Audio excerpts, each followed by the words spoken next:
पिता पुत्र व पवित्र आत्मा यांच्या नावे आमेन। आपल्या प्रभू येशू ख्रिस्ताची कृपा, परमेश्वराची प्रीती व पवित्र आत्म्याचा सहवास तुम्हाला लाभो। आज आपण पुनरुत्थान काळातील चौथा रविवार साजरा करीत आहोत। आजच्या उपासनेचा मुख्य विषय आहे माझी मेंढरे माझी वाणी ऐकतात। मी त्यांना ओळखतो व ती माझ्या मागे येतात। आजच्या पवित्र मिसा बलिदानात उपस्थित असलेल्या सर्व श्रद्धावंत भाविकांचं सहर्ष स्वागत। आजच्या पहिल्या वाचनामध्ये संत पौल आपणास सार्वकालिक जीवनाची आठवण करून देतो आणि सांगतो की अनेक वेळा आपणास देवाचे वचन ऐकून जगले पाहिजे, जेणेकरून आपण पवित्र आत्म्याने पूर्ण होऊ। प्रकटीकरण या पुस्तकातून घेतलेल्या दुसऱ्या वाचनात आपण ऐकतो की स्वर्गात उद्धार पावलेल्या साताच राजस्थानामध्ये मेंढपाळ येईल व तो त्यांना जीवनाच्या पाण्याच्या झऱ्याजवळ नेईल। तर सुवर्तमानात आपल्याला येशू ख्रिस्त आपणा सर्वांच्या उत्तम मेंढपाळ व आपण त्यांची मेंढरे आहोत याची जाणीव करून देत आहे। प्रभू येशूला लोकांच्या कळवळा आला, कारण मेंढपाळ नसलेल्या मेंढरासाठी ते बहकले होते। आपले सर्वांचे जीवन त्रुटीने भरलेले असावे असे प्रभूला वाटते, मात्र आपण त्याला आपल्या जीवनाचा मेंढपाळ म्हणून स्वीकारायला हवे। त्यासाठी लागणारी कृपा व सामर्थ्य ह्या पवित्र मिसा बलिदानात मागूया व एकमेकांसाठी प्रभूचरणी विशेष प्रार्थना करूया। प्रिय बंधू भगिनींनो, जसे आम्ही प्रस्तावनामध्ये ऐकले आहे, आज पुनरुत्थान काळाचा चौथा रविवार आहे। सोबतच आज ख्रिस्त सभा येशू ख्रिस्त उत्तम मेंढपाळ याचा रविवार साजरा करत आहे आणि बरोबरच आजच्या दिवशी आम्ही पाचारणासाठी जागतिक प्रार्थना दिन असा पण आम्ही साजरा करत आहोत। आमच्या कुटुंबामध्ये जास्तीत जास्त मुलांनी, युवकांनी देवाचे वचन ऐकून देवाने निवडलेल्या मार्गावर चालण्यास त्यांना सर्वांना देवाची कृपा प्राप्त व्हावी म्हणून आजच्या या मिसा बलिदानात आम्ही प्रार्थना करूया आणि आमच्या सर्वांची आज प्रभू परमेश्वर प्रार्थना ऐकावे म्हणून सर्वप्रथम आमच्या पापांची आम्ही आठवण करूया। अनेक वेळी देवाने आम्हाला सर्वांना आशीर्वाद दिले असताना आम्ही पाप केले आहे, पापाच्या मार्गावर आम्ही चाललो आहोत। तर अशा सर्व पापांची आठवण करून प्रभू परमेश्वराकडे क्षमा मागूया आणि आजच्या या मिसा बलिदानात योग्य रीतीने सहभागी होण्यासाठी आम्ही आमची तयारी करूया।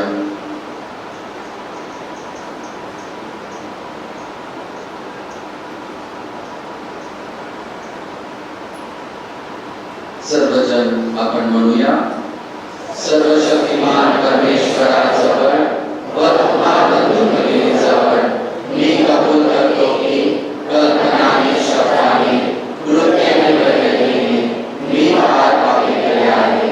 माझा अपराध फार मोठा अपराध। म्हणून नित्य तुम्हारी पवित्र मर्या, सर्व देवदूत व सर्व संत यांना व तुम्हा बंधू भगिनींना मी विनंती करतो की माझ्यासाठी आपल्या प्रभू परमेश्वराजवळ प्रार्थना करा। सर्वसमर्थ परमेश्वर आम्हावर दया करो व आमच्या पापांची क्षमा करून आम्हाला सार्वकालिक जीवनाकडे नेवो। आमेन।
परमेश्वरा, आमचा मेंढपाळ ख्रिस्त याच्याकडून आम्हाला शक्ती दे व तुझ्या संतांमध्ये समावेश करण्यास आम्हाला स्वर्गाकडे ने। ही प्रार्थना आम्ही तुझ्या बरोबर पवित्र आत्म्याच्या ऐक्यात सर्व काळ जिवंत राहणारा व राज करणारा एकच परमेश्वर तुझा पुत्र आमच्या प्रभू येशू ख्रिस्त याच्याद्वारे करतो। आमेन।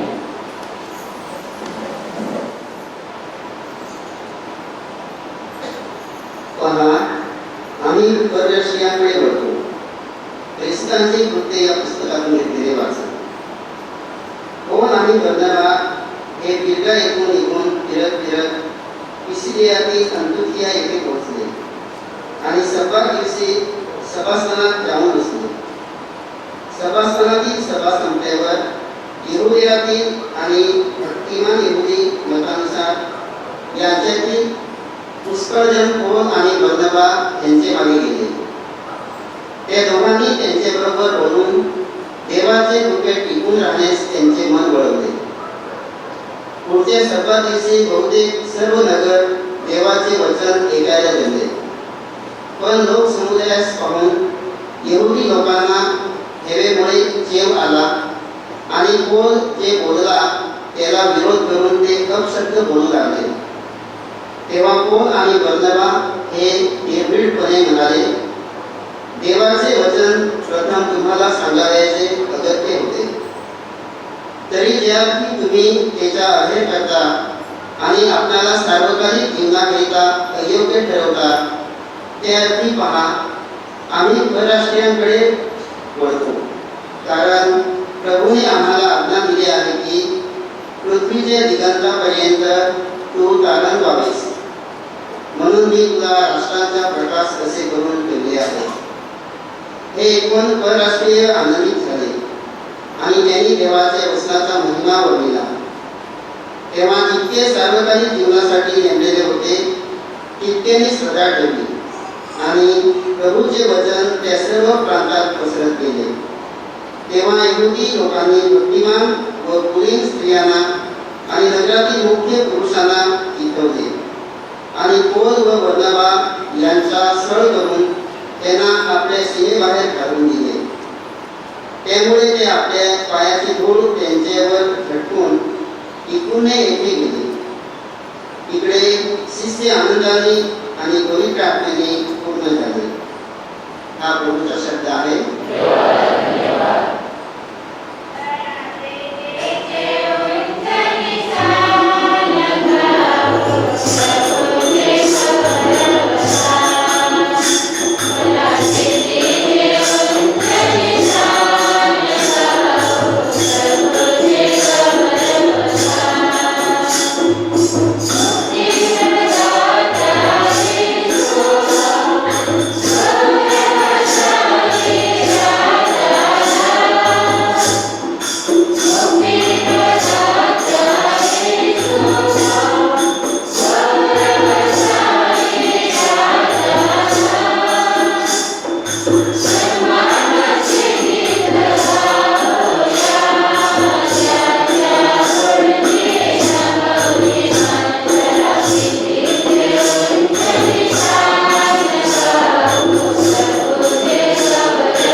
ते देवाच्या राजासनासमोर आहेत. ते अहोरात्र त्यांच्या मंदिरात त्याची सेवा करतात आणि राजनास्थानावर बसलेल्या त्यांच्यावर आपला मदत विस्तृत करीत. ते ह्यापुढे झुकलेले असे होणार नाही आणि गालेले होणार नाही. त्यांना सूर्य किंवा कोणतीही उष्णता वाचणार नाही, कारण राजासनापुढे मध्यभागी असलेले वस्तू त्यांचा मेंढपाळ होईल आणि ते त्यांना जीवनाच्या पाण्याच्या घराजवळ येईल आणि देव त्यांच्या डोळ्यातील सर्व अश्रू पुसून काढतात. हा पवित्र शब्द आहे.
प्रभु तुम्हाबरोबर असो. योहान लिखित शुभ वर्तमानातून घेतलेले वाचन.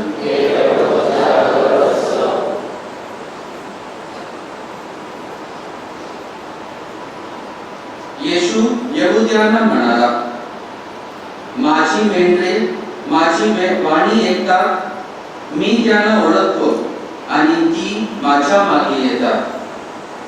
मी त्यांना सार्वकालिक जीवन देतो, त्यांचा कधीही नाश होणार नाही आणि त्यांना माझ्या हातातून कोणीही हिसकावून घेणार नाही. पित्याने मला जे दिले ते सर्वांहून मोठे आहे आणि पित्याच्या हातातून ते कोणीही हिसकावून घेऊ शकत नाही. मी आणि पिता एक आहोत.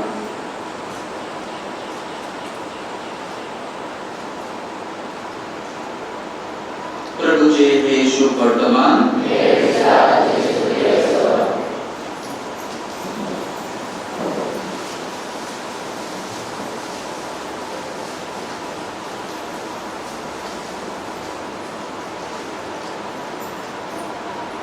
प्रिय बंधू भगिनींनो, बायबलचे विद्वान आम्हाला सांगतात की येशूच्या काळात अनेक मेंढपाळ होते, पण या मेंढपाळांची विशेषता म्हणजे मेंढ्यांची काळजी घेण्याची त्यांची पद्धत. येशूच्या काळातील मेंढपाळाकडे मोठ्या प्रकाराने त्यांच्याकडे मेंढरे असायचे आणि जेव्हा जेव्हा ते मेंढ्यांना बाहेर चरवण्यासाठी घेऊन जायचे ते कधीही एकटे नाही जायचे. कुटुंबातील जे इतर मेंढपाळ आहेत किंवा गावातील इतर मेंढपाळ आहेत त्यांच्या सोबत ते जायचे, कारण त्या काळात जंगली जनावर किंवा चोर डाकूची ही भीती होती आणि म्हणून ते कधीही आपल्या मेंढ्यांना एकटे घेऊन नाही जायचे. असे गावातून गावात असे ते फिरत जायचे आणि संध्याकाळ झाल्यावर ते आपल्या सर्व मेंढ्यांना एक ठिकाणी ठेवायचे. जास्ती करून गावात कुठे एक खुला जागा असेल तर तिकडे झाडाचे खांदे किंवा काटेरी झाडं लावून असे चौकोन बनवायचे आणि त्याच्या आत ते रात्रभर ते मेंढ्यांना ठेवायचे. सकाळी झाल्यावर मेंढपाळ तिकडे यायचं आणि आपल्या तोंडाने ते आवाज काढायचे, विचित्र आवाज काढायचे आणि ते आवाज ओळखून त्या मेंढपाळाचे जे मेंढरे आहेत ते अरुंद दारातून ते बाहेर निघायचे आणि आपल्या मेंढपाळा मागे ते चालत राहायचे. मेंढरे ते सर्व एकत्रित असतात, पण जेव्हा त्यांचा मेंढपाळ येतो आणि तो आवाज काढतो, फक्त त्या मेंढपाळाचे मेंढरे जे आहेत ते आवाज ओळखून ते त्याचे मागे जायचे. इतर मेंढरे ते आतच राहायचे. जोपर्यंत त्याचा मेंढपाळ नाही येतो आणि जोपर्यंत तो आवाज काढून त्यांना हात नाही मारतो, तोपर्यंत ती बाकीचे मेंढरे तिकडेच असायचे.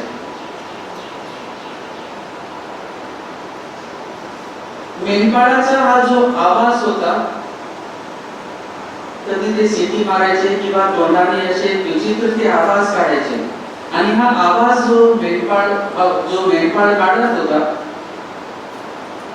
त्या आवाजाद्वारे मेंढपाळ आणि मेंढरे यांच्या दोघींमध्ये नाते जोडून गेले होते.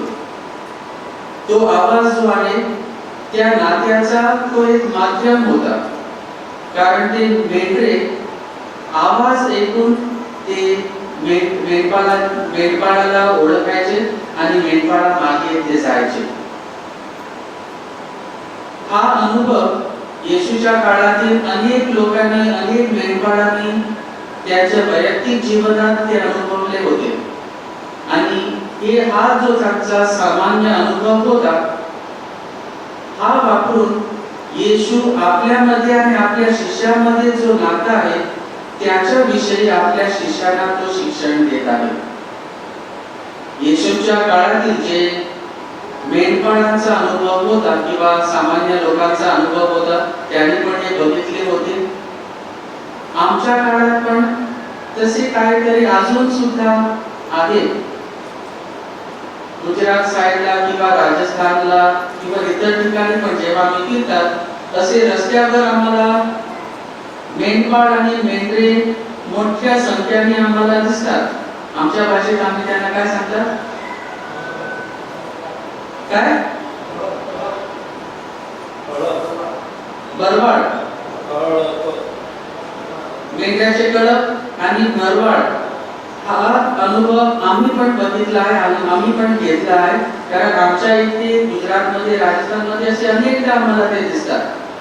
आणि ही गोष्ट आम्ही पण बघू शकतात की जेव्हा हे मेंढपाळ किंवा हे बरवाड आपल्या मेंढरांना घेऊन जातात, ते मोठ्याने ओरडत नाही, जास्ती काय बोलत नाही किंवा दंडे काठी घेऊन त्या मेंढऱ्यांना ते मारत नाही.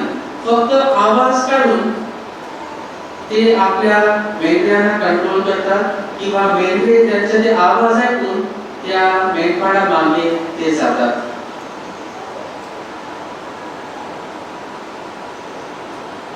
जे अनुभव येशूच्या काळातील लोकांनी केले होते किंवा बघितले होते, आमच्या काळात पण असे काहीतरी आम्ही पण सर्वांनी अनुभवले आहे. हा एक नाता जो आहे मेंढपाळ आणि मेंढऱ्यामध्ये, तो नाता ते आवाजाच्या माध्यमातून बांधलेला नाता आहे. जसे प्रस्तावनामध्ये आज आम्ही ऐकले आहे, आज पुनरुत्थान काळाचा 4था रविवार आहे. आजच्या दिवशी आम्ही येशू ख्रिस्त उत्तम मेंढपाळाचा रविवार साजरा करत आहोत आणि सोबतच ख्रिस्त सभा आम्हाला पाचारणासाठी प्रार्थना करण्याचा हा दिवस देत आहे. मेंढपाळ आणि मेंढरे यांच्यामध्ये जो माध्यम आहे तो आहे मेंढपाळाने काढलेला तो विचित्र आवाज. आमच्या काळात हा जो नाता आहे तो देवाच्या शब्दावरून जोडलेला नाता आहे. देव आमच्याकडे कसे बोलतो आहे? आपल्या शब्दाद्वारे, आणि देवाचे शब्द आमच्यासाठी हा एक माध्यम झालेला आहे. येशूच्या काळात येशू स्वतः लोकांशी बोललो. येशूच्या नंतर प्रेषित लोकांशी बोलले किंवा येशू प्रेषिताच्या माध्यमातून लोकांशी बोललो. आमच्या काळात येशू निवडलेल्या लोकांद्वारे आमच्याशी बोलत आहे किंवा आपल्या वचन त्याच्या निवडलेल्या लोकांद्वारे आमच्याशी येशू पोहोचत आहे. येशूचे वचन ऐकण्यास किंवा येशूचे आवाज ऐकण्यास आम्हासाठी ते शब्द, देवाचे शब्द जे आहे ते खूप मोठे एक माध्यम आहे. आणि देवाचे हे शब्द ऐकण्यासाठी आमचे कान, मन, हृदय याची आम्हाला ट्यूनिंग करायची गरज आहे. जसे येशूच्या काळात मेंढरे जे होते त्यांचे कान फक्त त्यांच्या मेंढपाळाचे आवाज ऐकण्यासाठी त्यांची ट्यूनिंग झालेली होती. इतर मेंढपाळ कितीही आवाज देऊ दे ते काहीच नाही करायचे, ते पाचारणच नाही करायचे. तसेच आमच्या जीवनात पण येशूला आम्ही अनुसरायचे असेल किंवा येशूच्या मागे आम्ही जायचे असेल तर येशूचे शब्द ऐकण्यास आमचे कानाचे, मनाचे, हृदयाचे ट्यूनिंग झाले पाहिजे. दुसरी महत्त्वाची गोष्ट म्हणजे जे मेंढपाळा मागे गेले त्यांचे जीवन सुखमय झाले किंवा त्यांच्या जीवनात कधीही कष्ट आले नाही असे नव्हते. मेंढपाळाच्या मागे जाऊनही अनेकदा जंगली जनावर, चोर, डाकू यांचा अनुभव त्याने घेतला किंवा त्यांना झाला. पण मेंढपाळ त्यांच्या बरोबर आहे हा त्यांच्यासाठी एक सुरक्षिततेचा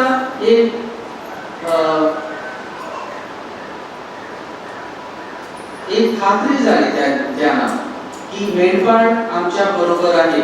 आमच्या काळात सुद्धा जेव्हा आम्ही येशूचे वचन ऐकून येशूच्या मागे आम्ही जातात असे नाही की आमच्या जीवनात आमचे जीवन सुखमय होईल किंवा आमच्या जीवनात आम्ही कधीही दुःख, त्रास, कष्ट आम्ही अनुभव करणार नाही.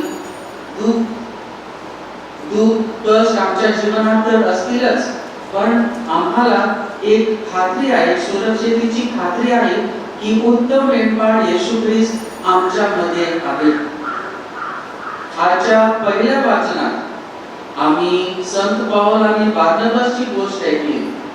संत पौल आणि बार्नबास यांनी येशूचे वचन ऐकले, येशूचा आवाज त्याने ऐकला आणि येशूला ते अनुसरले. आणि जेव्हा ते येशूला अनुसरले त्यांच्या जीवनात सुद्धा दुःख, कष्ट आले. येशूचे विषयी ते प्रवचन करताना सुद्धा त्यांच्या जीवनात दुःख, कष्ट आले. तर दुःख, कष्ट शिष्याच्या जीवनात येईलच, मेंढराच्या जीवनात तर येईलच, पण एक खात्री आहे की येशू उत्तम मेंढपाळ त्यांच्या बरोबर आहे.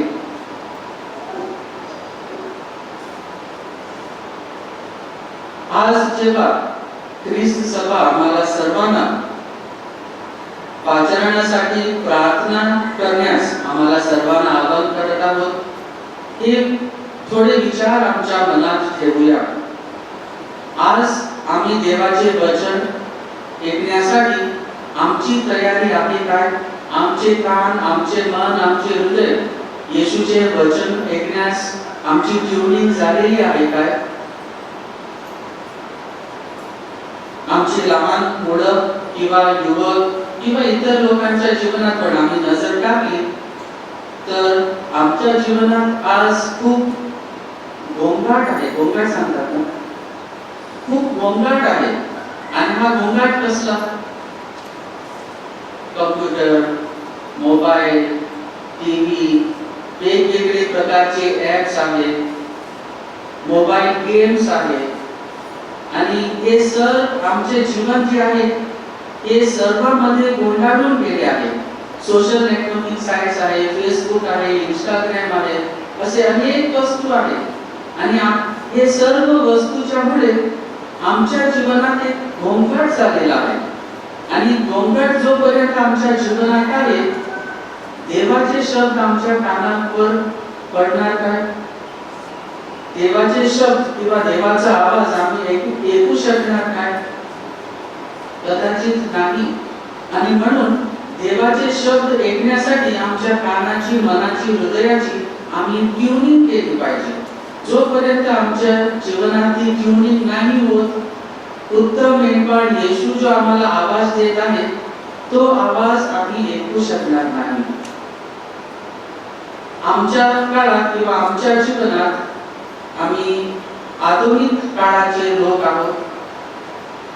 आमच्या जीवनात येशूचे आवाज किंवा येशूचे वचन आम्हाला ऐकायचे असेल तर हा ट्युनिंग खूप महत्त्वाचा. आणि आजच्या काळात कुटुंब सर्वप्रथम हा एक माध्यम आहे जिकडे देवाचे वचन आम्ही ऐकू शकणार. सर्वप्रथम कुटुंब, मग चर्च किंवा देऊळ आणि तिसरा जागा म्हणजे शाळा. या 3 ठिकाणी आम्ही देवाचे शब्द मोठे भागे आम्ही ऐकू शकणार. देवाचे शब्द ऐकण्यासाठी आमच्या कुटुंबाने उचित धार्मिक वातावरण आहे काय? आमच्या घराने प्रार्थनेसाठी आम्ही वेळ काढतात काय? सकाळी उठल्यावर आमच्या मुलांना प्रार्थना करू किंवा घरातून निघताना शाळेसाठी निघताना किंवा कामासाठी निघताना प्रार्थना करून निघण्यास त्यांना आम्ही सवय लावलेली आहे काय? लहानपणापासून जेव्हा आम्ही मुलांना चांगले बारीक सवय लावतात, आम्ही काय करतात? एक माध्यम आम्ही तयार करतात आणि या माध्यमाद्वारे काय होतं? मुलं देवाचे वचन ऐकू शकतात. जेव्हा जीवनात हे माध्यम नाही किंवा जेव्हा जीवनात जास्ती गोंगाट आहे तेव्हा आमचे मुलं किंवा आम्ही पण देवाचे शब्द ऐकू शकणार नाही, देवाचा आवाज आम्ही ऐकू शकणार नाही. आणि येशू उत्तम मेंढपाळ जो आम्हाला आवाज देत आहे, आम्हाला बोलवत आहे, त्याचे शब्द आम्ही ऐकू शकणार नाही. प्रिय बंधू भगिनींनो, आजचा दिवस आम्हा सर्वांसाठी खूप महत्त्वाचा दिवस आहे. आणि आज जेव्हा आम्ही या ख्रिस्ती बलिदानात सहभागी होण्यासाठी जमलेले आहोत, विशेष करून आमच्या कुटुंबासाठी आम्ही प्रार्थना करूया. आमच्या कुटुंबामध्ये चांगले धार्मिक वातावरण उत्पन्न होण्यास, आमच्या मुलांच्या जीवनात जास्ती गोंगाट नसता चांगले सवय आम्ही त्या आमच्या मुलांना आम्ही शिकवून त्यांनी देवाचे वचन ऐकण्यास आणि देवाचे अनुसरण करण्यास विशेष करून आज आम्ही या मिसा बलिदानात प्रार्थना करूया.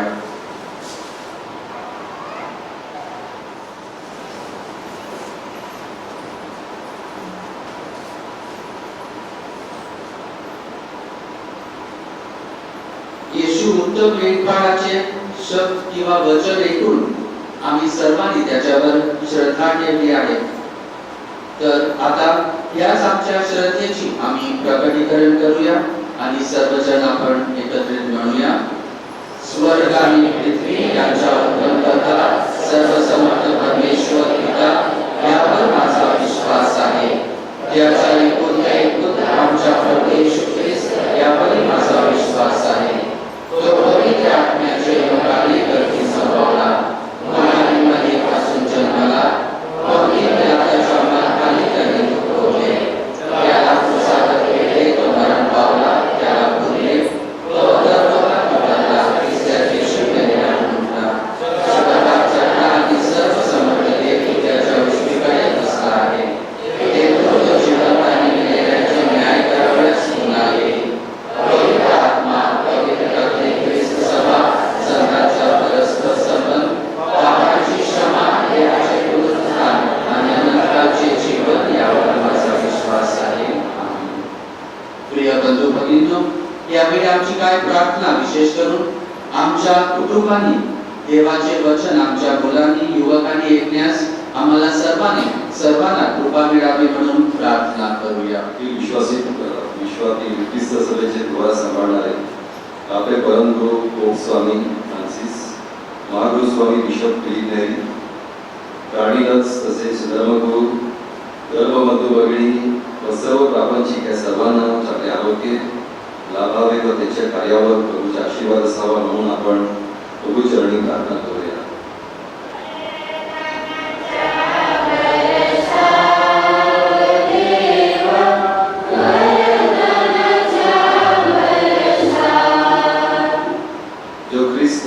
सर्व मानवजातीच्या पापांसाठी मरण पावला व जिवंत होऊन सर्वांना नवजीवन दिले, तो ख्रिस्त मेंढपाळ आपल्याला अधिक पवित्र बनवण्यास धैर्य व शक्ती देव म्हणून आपण प्रभूकडे प्रार्थना करूया.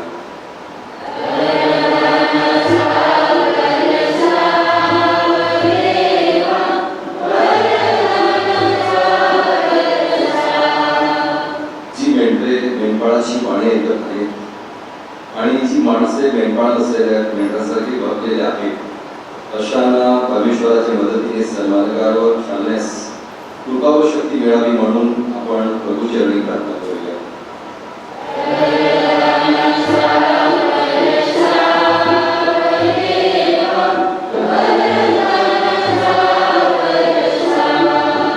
जी कुटुंबे वेगळी झाली आहेत, जेथे प्रेम, शांती व दया नाही, अशा कुटुंबात प्रेम, शांती व दया प्रस्थापित व्हावे म्हणून आपण प्रभूचरणी प्रार्थना करूया.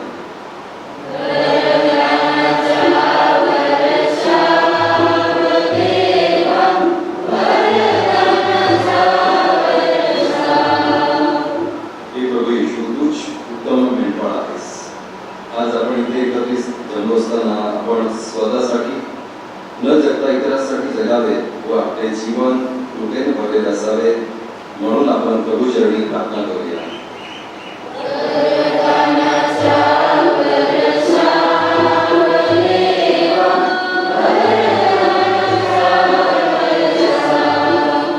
आता आपण थोडा वेळ शांत राहून आपल्या वैयक्तिक, कौटुंबिक व सामाजिक गरजासाठी आपण प्रभूकडे प्रार्थना करूया.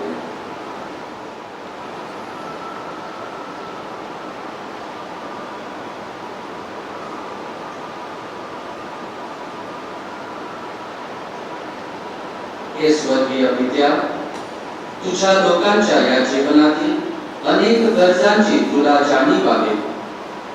तुझ्यावर विश्वास ठेवणाऱ्या सर्वांच्या प्रार्थना आहे आणि त्यांचा स्वीकार कर.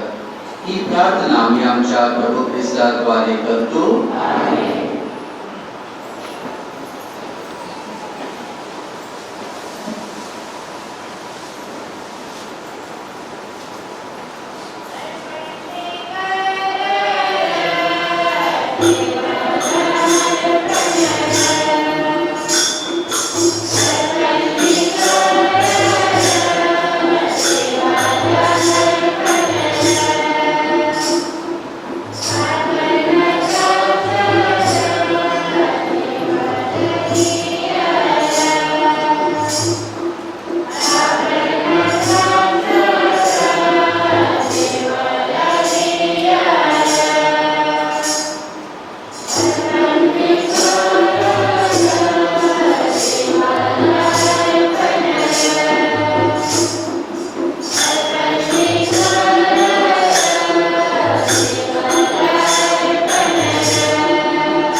प्रिय बंधू भगिनींनो, आपले हे बलिदान सर्वसमर्थ पित्याला मान्य व्हावे म्हणून प्रार्थना करा.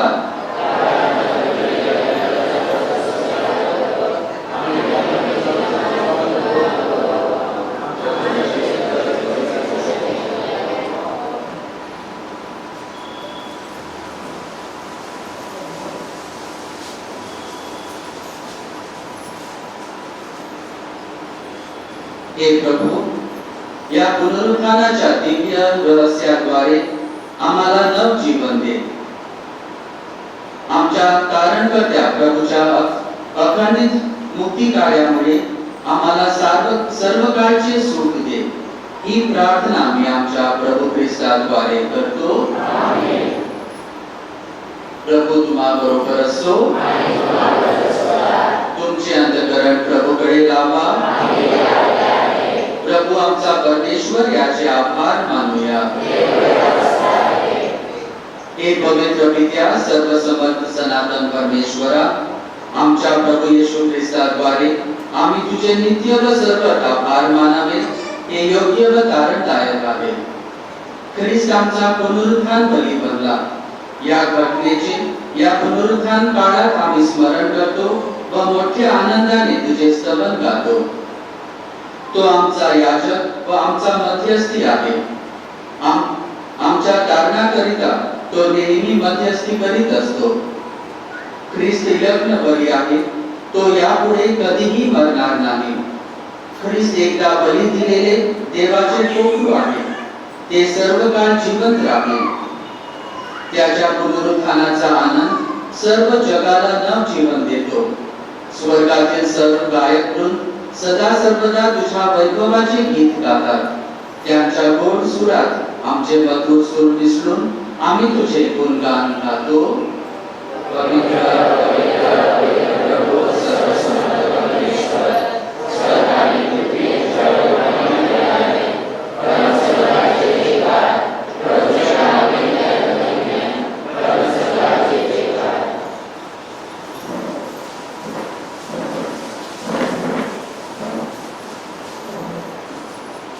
प्रभू, तू खरोखर पवित्र आहेस.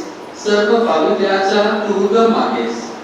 ही दाने पवित्र करण्यासाठी तुझा आत्मा यांच्यावर येतो. ही दाने आमच्यासाठी आमच्या प्रभू येशू ख्रिस्ताचे शरीर व रक्त बनव.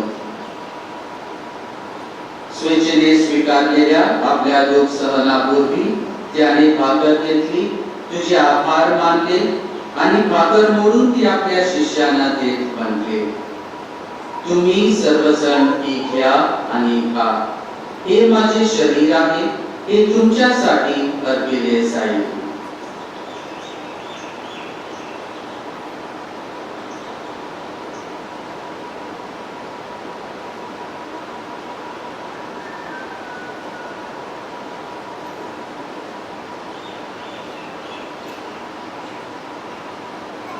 भोजन झाल्यानंतर त्याने प्याला घेतला, पुन्हा तुझे आभार मानले व तो प्याला आपल्या शिष्यांना देत म्हटले, तुम्ही सर्वजण हा घ्या व यामधून प्या. हा माझ्या रक्ताचा प्याला आहे. नव्या व शाश्वत कराराचे हे रक्त आहे. हे तुमच्या व साऱ्या मानवाच्या पाप क्षमेसाठी सांगण्यात येईल. हे माझ्या आठवणीसाठी करा.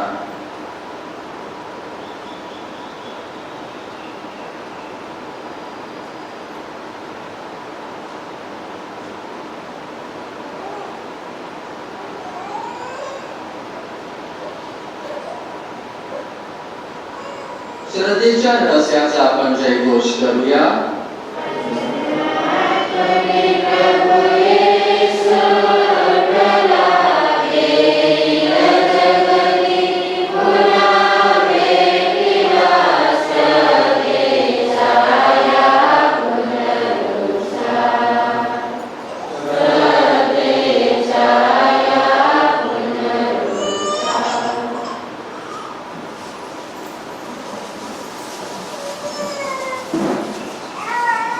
त्याच्या मरणाच्या व पुनरुत्थानाच्या स्मरणात हे पित्या, आम्ही तुला ही जीवनदायी भाकर व हा तारणदायक प्याला अर्पण करतो. तुझ्या समोर उभे राहण्यास व तुझी सेवा करण्यास आम्हाला पात्र केल्याबद्दल आम्ही तुझे आभार मानतो. ख्रिस्ताचे शरीर परत सेवन करणारे आम्ही सर्व पवित्र आत्म्याचे कृपेने एक व्हावेत असे आम्ही विनवितो. प्रभू, सर्व जगभर पसरलेल्या तुझ्या ख्रिस्त सभेची आठवण कर.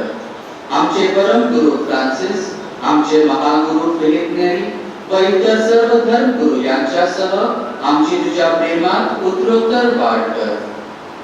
मरणातून पुन्हा उठण्याची आशेने ख्रिस्ताकडे विश्रांती पावलेल्या आमच्या बंधू भगिनीची आठवण कर. त्यांना व ख्रिस्तवासी झालेल्या इतर सर्व लोकांना तुझे दिव्य दर्शन घडू दे. आम्हा सर्वांवर दया कर. देव माता धन्य कुमारी मरिया, संत योसेफ तिचा पती, सारे प्रेषित व जगाच्या आरंभापासूनच्या तुझ्या सर्व संतांसह आम्हाला शाश्वत जीवनाचे वाटेकरी कर. त्यांच्या बरोबर आम्ही तुझी स्तुती करावी व आमच्या प्रभू ख्रिस्ताद्वारे तुझा गौरव गावा म्हणून आम्हाला कृपा दे.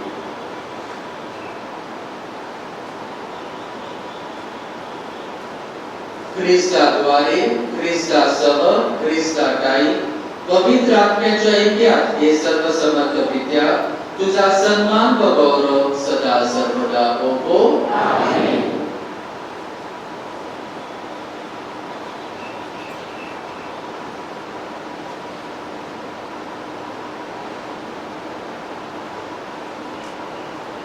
येशू उत्तम मेंढपाळ आम्हा सर्वांना आमच्या जीवनात मार्गदर्शन करावे म्हणून येशूच्या शब्दाने आपण परमेश्वर पित्याकडे प्रार्थना करूया. आमच्या स्वर्गीय बाबा, तुझे नाम पवित्र मानले जावो, तुझे राज्य येवो, जसे स्वर्गात तसे पृथ्वीवरील तुझ्या इच्छेप्रमाणे हो. आमची दररोजची भाकर आज आम्हाला दे, जसे आम्ही आमच्या अपराध करणाऱ्यांना क्षमा करतो, तशी तू आमच्या अपराधाची क्षमा कर. आणि आम्हाला आम्हाला सोड. हे प्रभू, सर्व वाईटापासून आमचे संरक्षण कर. या जीवनात तू आम्हाला शांती दे. आमच्या तारणाऱ्या येशू ख्रिस्ताच्या पुन्हा येण्याची व शाश्वत जीवनाची आशेने वाट पाहत असता आम्ही तुझ्या दयेच्या सहाय्याने पापापासून दूर राहावे व सर्व संकटापासून सुरक्षित असावे. हे प्रभू येशू ख्रिस्ता, तू आपल्या प्रेषितास म्हणालास, मी तुम्हासाठी शांती राखून ठेवतो, मी माझी शांती तुम्हास देतो. म्हणून आमच्या पापाकडे पाहू नकोस, तर तुझ्या ख्रिस्त सभेच्या श्रद्धेकडे पहा आणि आम्हाला तुझ्या स्वर्गीय राज्यातील शांती व ऐक्य देण्याची कृपा कर. तू नित्य जीवी असून सदा सर्वदा राज्य करतोस. आमेन. प्रभूची शांती तुम्हा बरोबर सदा असो. आपण एकामेकास शांती बंधन करूया.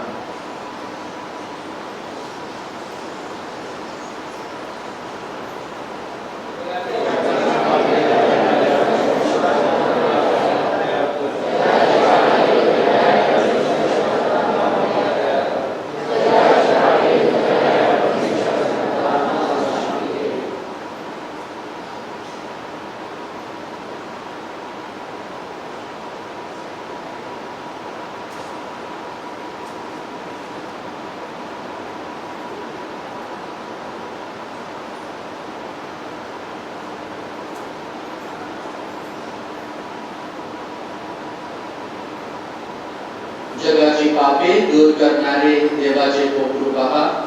त्याच्या भोजनास बोलवण्यात आलेले आपण सर्वजण धन्य.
आपण प्रार्थना करूया.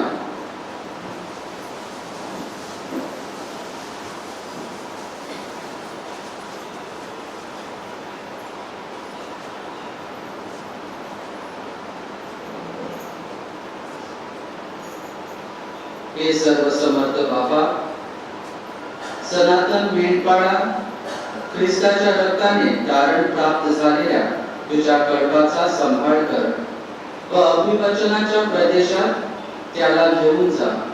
ही प्रार्थना आम्ही आमच्या प्रभू ख्रिस्ताद्वारे करतो. बंधू भगिनीनो, आता आपली मान नम्रतेने खाली वाकवा व देवाच्या आशीर्वादासाठी प्रार्थना करा. आपल्या पुत्राच्या पुनरुत्थानाद्वारे परमेश्वराने तुम्हाला पापमुक्त केले व आपली मुलं बनवले. तो तुम्हाला आनंदाचे वरदान देतो. तारणकर्त्याने तुम्हाला अविनाशी स्वतंत्रता बहाल केले आहे. त्याच्या सार्वकालिक जीवनाचे तुम्हाला वतन मिळो. श्रद्धेमुळे स्नान संस्कारामध्ये ख्रिस्ताबरोबर तुम्ही पुनर्जीवित झाला आहात. त्याच्याबरोबर तुम्ही सर्व काळ एक रूप राहावे म्हणून तुमचे जीवन पवित्र राहो. आणि सर्वसमर्थ परमेश्वर पिता, पुत्र आणि पवित्र आत्मा तुम्हास आशीर्वाद देतो. ज्या ख्रिस्ताच्या शांतीने तुम्हास पाठविण्यात येत आहे.